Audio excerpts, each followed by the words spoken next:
Logan, thanks so much for joining us. What is your reaction to news that the family is willing to pay a ransom to get 84-year-old Nancy Guthrie back? It doesn't surprise me at all. If I was hired on the case, I would be advising them to do that.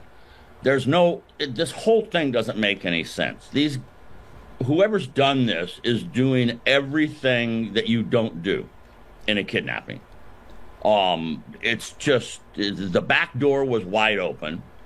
The front door is where there were blood drops on like the porch area, but they didn't go any further. There was no trail of where they went to. And they towed away the sister's car, and I heard that there's a suspect in the brother-in-law. I said from the very beginning, somebody close to the family has to be involved in this.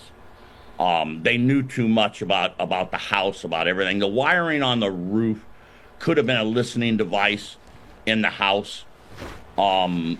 They got her if they came in the back. I don't know why the back door was wide open. They must have left from the front where the blood was, but the back door was wide open, and the cameras were smashed. They weren't just removed, they were smashed. So they waited 72 hours for the ransom note. That's not what you do. The ransom note usually comes really quick. And there's some reason why they're not supplying any proof of life. Like I said yesterday, maybe that's because they haven't figured it out yet.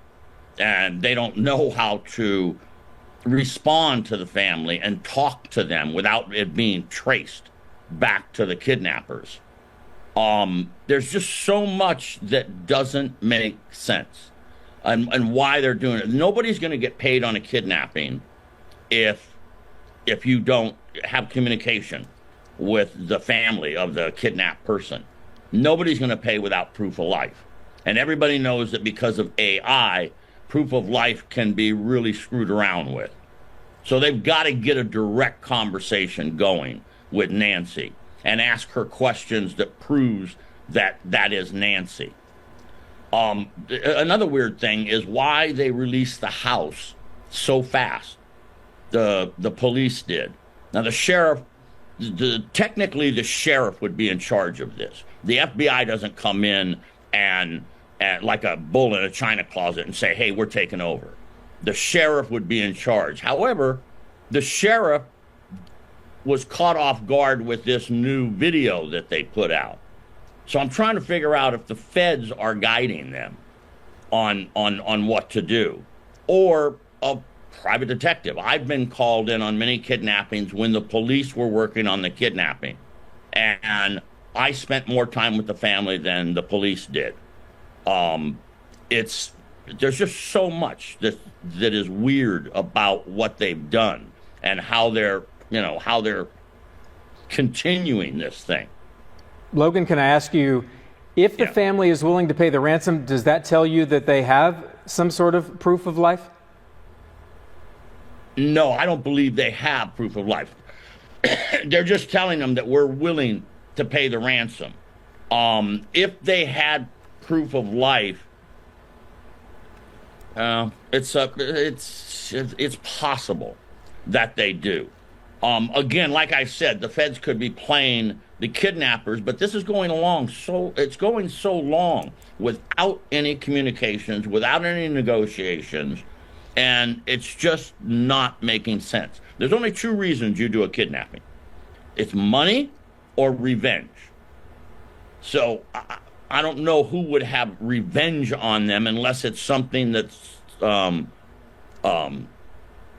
that Guthrie did. Maybe in her work or something that somebody's pissed off about. But in the news, the letters that they're sending to the news, that's not what you do. These guys are doing everything you don't do. And how did they get her, downstairs when she can't walk 50 feet or, 100 feet by herself?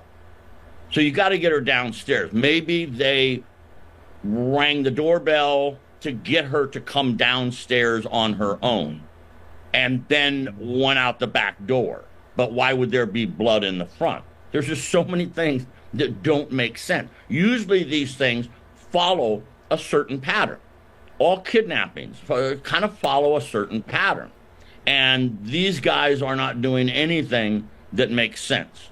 And if it's for revenge, why would they be sending the ransom notes? And obviously they're saying something to her, and they keep saying it to Savannah and the family. They keep giving her a little more information to prove that they have her mom.